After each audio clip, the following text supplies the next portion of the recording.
Bonjour tout le monde et bienvenue dans cette nouvelle vidéo. Alors aujourd'hui on se retrouve après un long moment sans vidéo. J'ai eu des choses dans ma vie personnelle qui ont fait que je n'ai pas souhaité tourner de vidéo tout de suite. J'ai préféré attendre d'avoir repris un peu du poil de la bête, ce qui est le cas. Donc du coup je tourne une nouvelle vidéo dans laquelle je vais vous présenter tous les livres que j'ai eu en cadeau. Pour la plupart au mois de janvier et surtout au mois de février, puisque le mois de février c'était mon anniversaire, donc j'ai eu beaucoup de livres en cadeau de la part de mon chéri que je remercie. Donc je vais vous présenter tout ça.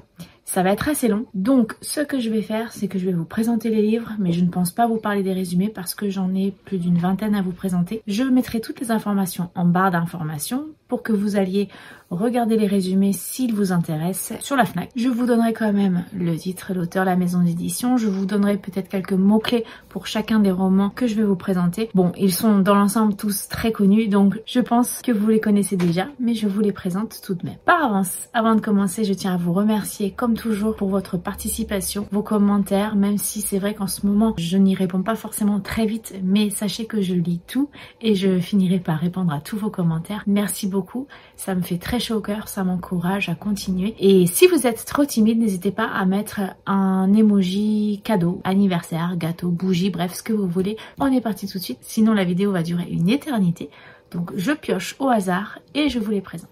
Le premier que je vais vous présenter, il s'agit de La maison aux pattes de poulet. C'est écrit par Jenna Rose Nethercott et c'est publié chez Albin Michel Imaginaire. Dans cette histoire, très rapidement, en fait, je pense que la légende, le conte de Baba Yaga est revisité. Ça se passe en Ukraine et on va suivre un frère et une sœur, je crois, qui héritent d'une maison de la part de leur grand-mère ou de leur mère, je ne sais plus exactement, sauf que cette maison a une particularité, c'est qu'elle a des pattes de poulet. C'est une maison un peu magique. Ils vont se retrouver pourchassés par des gens qui veulent récupérer cette maison, les trésors peut-être qu'elle contient, je ne sais pas trop, je n'en ai pas du tout entendu parler, mais cette petite maison de pattes de poulet, moi, m'a tout de suite, quand j'ai vu cette couverture, m'a tout de suite fait penser à la maison de Dame Carras dans Magic Charlie d'Audrey Alouette, et je me suis dit pourquoi pas tenter. C'est apparemment assez sombre pour un public plutôt adulte. Ensuite, un roman qui a fait beaucoup parler de lui sur les réseaux sociaux dernièrement, il s'agit de Porcelaine sous les ruines, version collector, enfin je ne sais même pas, d'ailleurs je pense qu'il n'y a que cette version qui est disponible, avec donc la jaquette que l'on peut enlever. Voilà, c'est écrit par Ada Vivalda et c'est publié dans la maison d'édition Olympe.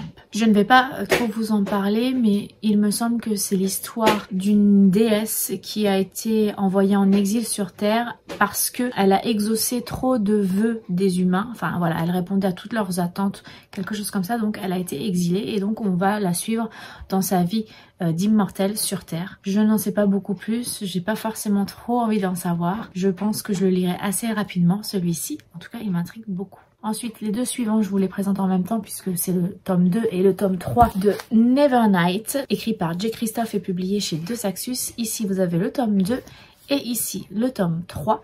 Alors, ça a été assez compliqué de les trouver dans cette version-là, puisque maintenant ils ont été réédités en collector et que donc du coup ceux-là sont assez difficiles à trouver. Il a fallu qu'on les commande sur Cultura pour les recevoir, puisque moi j'ai le tome 1 dans ce format-là. Je n'avais pas envie de revendre ce tome 1 et de racheter plus cher évidemment les nouveaux formats. En tout cas j'ai le tome 2, j'ai le tome 3, je vais pouvoir enfin commencer la trilogie. Mon amoureux a lu le premier tome et l'a adoré, ça me motive encore plus pour le découvrir. Ensuite, un autre livre en format Toc Toc en hardback, il s'agit de Dark Shores, écrit par Danielle L. Jensen et publié chez Big Bang. Danielle L. Jensen, c'est celle qui a écrit Le Pont des Tempêtes que j'ai absolument adoré, aussi bien le tome 1 que le tome 2. Ici c'est une nouvelle histoire qui se passe d'après ce que j'ai compris sur les océans. Bref, en tout cas peu importe, j'ai envie de la découvrir, j'adore son écriture, j'adore son imagination, donc je me dis que ça aussi je vais adorer, enfin je l'espère. Je ne vais pas le lire tout de suite je pense, puisque on a le tome 3 du Pont des Tempêtes qui va sortir au mois de mars, donc je pense que je lirai ça d'abord et ça je lirai ensuite. J'ai pas envie de trop m'en mêler dans les histoires, même si je pense qu'il n'y a aucun rapport avec le Pont des Tempêtes ici. Ensuite, J'ai reçu un second tome, je pense d'une trilogie il me semble. Le premier tome c'était Mon ex et autres malédictions que j'avais vraiment beaucoup aimé.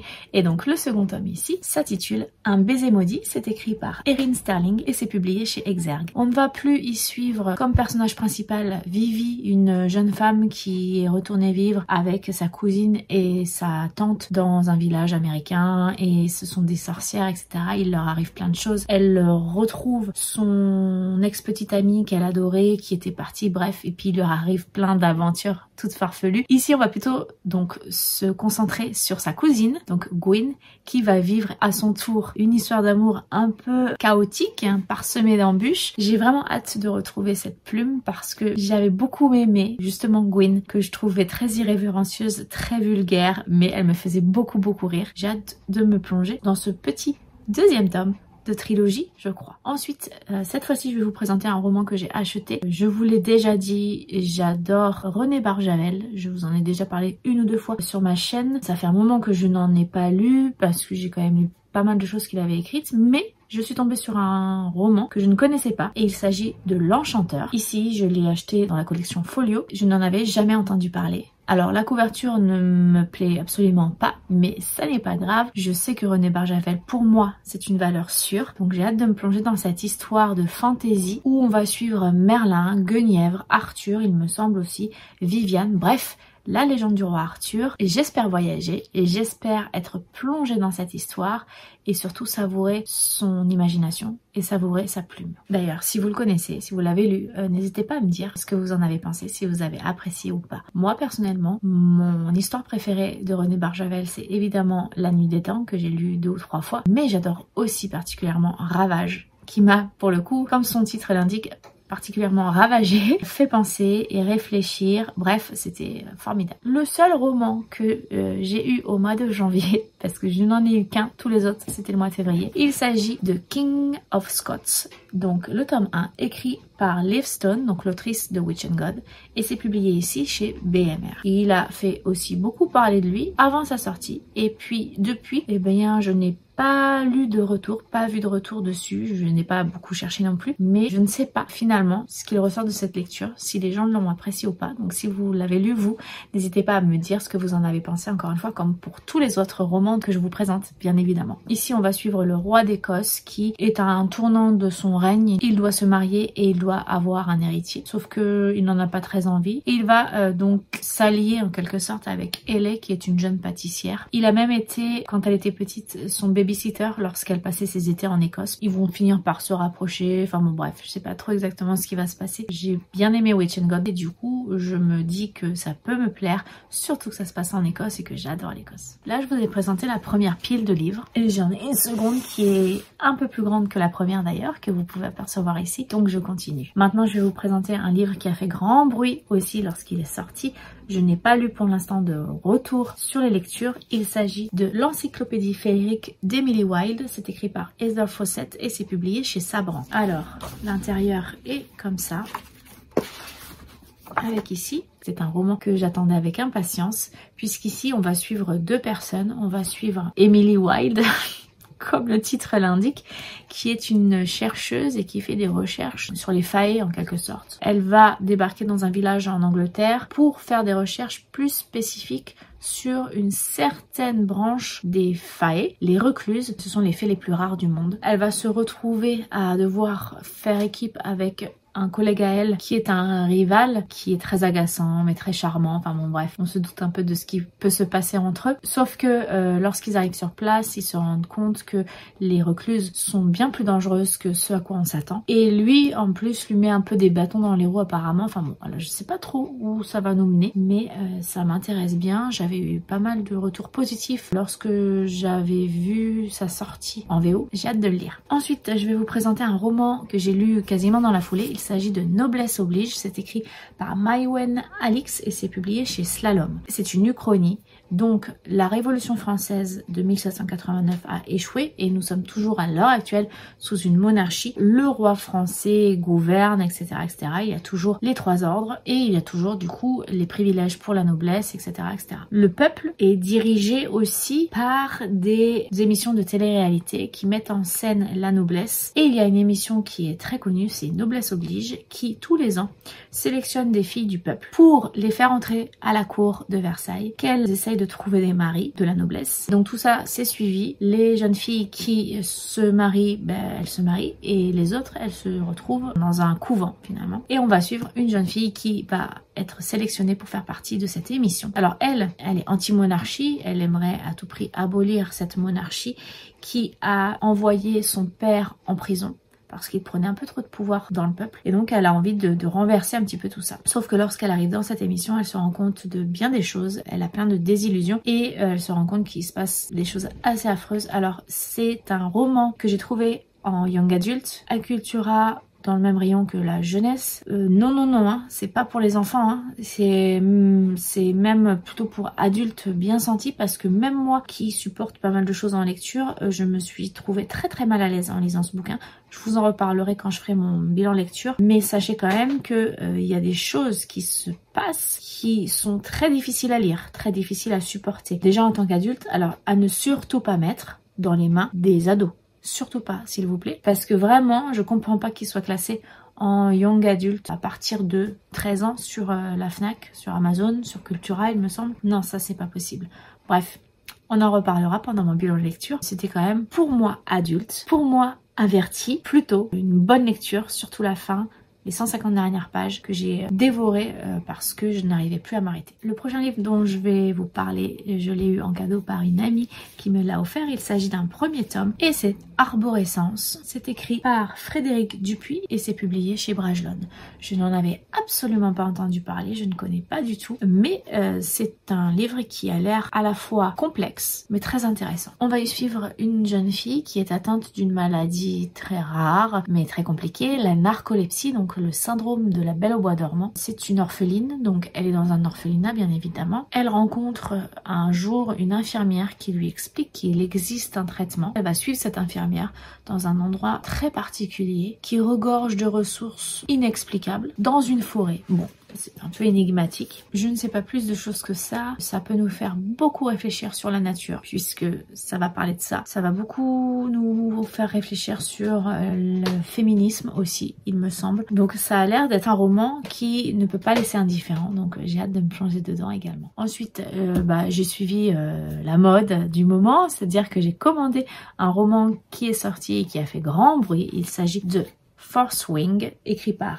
Rebecca Yarros et c'est publié chez Hugo dans leur collection Romantasy. C'est le tome 1, il me semble qu'il y en a 2 des tomes mais j'en suis pas sûre. On va y suivre une jeune fille qui a la santé fragile mais qui s'en fiche un peu puisque elle se destine à devenir scribe, sauf que sa mère qui est la grande capitaine de l'armée ou je ne sais pas exactement décide de l'envoyer concourir pour devenir dragonnière. Donc il va y avoir des épreuves, des sélections mortelles en fait, il va falloir qu'elle se défende. Elle se retrouve à concourir dans ces épreuves pour devenir dragonnière au péril de sa vie.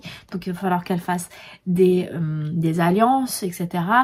Qu'elle use de ruse et d'intelligence pour pouvoir s'en sortir, puisqu'elle ne peut pas compter sur sa force physique. Ça a l'air hyper palpitant. Il ne tardera pas à sortir de ma pile à lire. Je pense que vous le connaissez. Peut-être l'avez-vous lu, n'hésitez pas à me dire ce que vous en avez pensé. J'ai eu le premier tome d'une nouvelle saga, alors je ne sais pas combien de tomes il y aura, qui est écrite par Morgane Rugraff. Morgane Rugraff, c'est l'autrice de Lune Ardente que j'ai lu il y a pas longtemps. Je vous en parlerai dans une prochaine vidéo, très prochainement d'ailleurs. Et donc, il s'agit de Résonance, le tome 1, qui est donc ici publié chez Plume Blanche. Et j'aime beaucoup cette couverture. Je préfère ne pas vous en parler parce que c'est assez flou dans ma tête. Le résumé est assez long donc je ne vais pas vous le lire. Tout est en barre d'infos. Juste, on va suivre 2 frères, il me semble, dans un monde où règnent des dons extrêmement rares qui sont les résonances. Et elles sont au nombre de 4. On a murmuration, liaison, vibration et la dernière qui est la plus dangereuse, fusion. C'est très flou. C'est très énigmatique, mais moi ça me donne vraiment très envie de le découvrir. Je ne sais pas non plus dans quoi on va trop s'embarquer là-dedans, mais ça m'intrigue énormément et j'ai vraiment hâte de le découvrir celui-ci. On a bientôt fini, il en reste 4. Le prochain, il s'agit d'un 3e tome d'une saga en 4 tomes il me semble. Il s'agit du 3e tome de Myrina Holmes, écrit par Anatrice et publié là aussi chez Plume Blanche. Je ne vais pas trop vous en parler, juste Myrina Holmes, c'est une hybride, c'est-à-dire qu'elle est mi-démon, mi-vertueuse. C'est dans un monde d'urban fantasy où en fait il y a les 7 péchés capitaux, les 7 vertus, et donc voilà, tout ça se rencontre. C'est une tueuse qui travaille pour ce qui correspond au FBI américain. Il se passe plein de choses. C'est Anatrice, donc elle va toujours dans l'excès, c'est très drôle, c'est très sexuel aussi, donc ça faut le savoir, hein, c'est pour les adultes vraiment bien avertis. J'ai beaucoup aimé le tome 1, j'ai beaucoup aimé le tome 2, je vous en reparlerai. Et là donc c'est le tome 3 qui je pense va me faire passer là aussi un très bon moment de lecture. Ensuite je vais vous présenter un autre roman que j'ai eu en hardback, il s'agit de Dans la vie des pantins de T.J. Klune et c'est publié chez De Saxus, donc c'est vrai que là pour le coup celui-là il est très joli. Avec ici l'intérieur, le livre sans jaquette. Alors T.J. Klune, j'ai avec celui-ci 3 romans de lui dans ma pile à lire. Je n'en ai lu aucun pour l'instant. J'espère en sortir un très prochainement. Celui-ci m'intrigue beaucoup. C'est peut-être de ce que j'ai cru comprendre une réécriture du conte de Pinocchio, mais je n'en suis pas du tout sûre. En tout cas, au vu du résumé, je trouve ça très perché et ça me tente beaucoup. Je vous lis juste la phrase d'accroche. Pénétrez dans une forêt étrange et suivez le voyage extraordinaire d'une famille faite de pièces détachées. Ensuite, j'ai eu le tome 2 de la saga d'Oren, donc ici Glint, écrit par Raven Kennedy et c'est donc publié chez Hugo dans leur collection Romantasy. J'ai lu récemment le tome 1, enfin, donc de Guild. Je ne vous dis pas ce que j'en pense. Pour l'instant, je vous en parlerai dans mon bilan lecture, mais ici, donc, on a le tome 2. Voilà, je ne vais pas trop vous en parler. De toute façon, je ne l'ai pas lu. Mais en tout cas, la saga d'Oren, tout le monde connaît. Mais pour vous le rappeler, c'est donc une réécriture de la légende de Midas. Et là, on suit donc Oren, qui est une jeune fille, qui est la pouliche préférée du roi Midas, qui l'a transformée, en tout cas qu'il a recouverte d'or sur tout son corps, qu'il garde enfermée dans une cage, dans une prison dorée, dans son palais. Sauf qu'il va se passer des choses et bref, je n'en dis pas plus. J'ai été bien surprise, mais je garde ma langue, je ne dis rien. Là, ici, donc on a le second tome que je lirai, je pense, assez vite parce que j'ai envie d'avoir des réponses à mes questions. Et enfin, pour terminer cette vidéo, je vais vous présenter le second tome de la saga Saison de Morgane Moncomble, avec ici le tome 2, Un hiver pour te résister. C'est publié chez Hugo dans leur collection New Romance. Je n'ai pas lu le tome 1 encore, mais ça ne saurait tarder. Ici, histoire d'amour oblige. Je ne peux pas trop vous en parler plus parce que même le tome 1, je préfère ne pas savoir de quoi il parle avant de le lire. Donc ce tome 2, vous imaginez bien que ça va être la même chose. Juste ce que je sais, c'est que ce sont des copines qu'on va suivre le long des 4 romans, puisque ça va faire les 4 saisons, un peu dans le même style que Bodyguards, un peu dans le même style que Campus Drivers. J'aime beaucoup Morgane Moncomble, donc j'ai hâte de me plonger dans cette nouvelle saga qu'elle a écrite. Et voilà, cette vidéo est terminée. J'espère qu'elle vous aura plu. N'hésitez pas à me dire encore une fois en commentaire ce que vous pensez de ces romans, si vous les connaissez, s'ils vous intéressent ou pas. Et puis si vous êtes trop timide, n'hésitez pas à mettre un emoji, cadeau, gâteau, bougie, bref, ce que vous voulez. Je vous remercie par avance d'avoir regardé cette vidéo jusqu'au bout. N'hésitez pas à mettre un petit pouce bleu si cette vidéo vous a plu. Et puis je vous souhaite de passer une très bonne journée, de faire de très belles découvertes livresques. Et je vous dis à bientôt pour une prochaine vidéo. Ciao!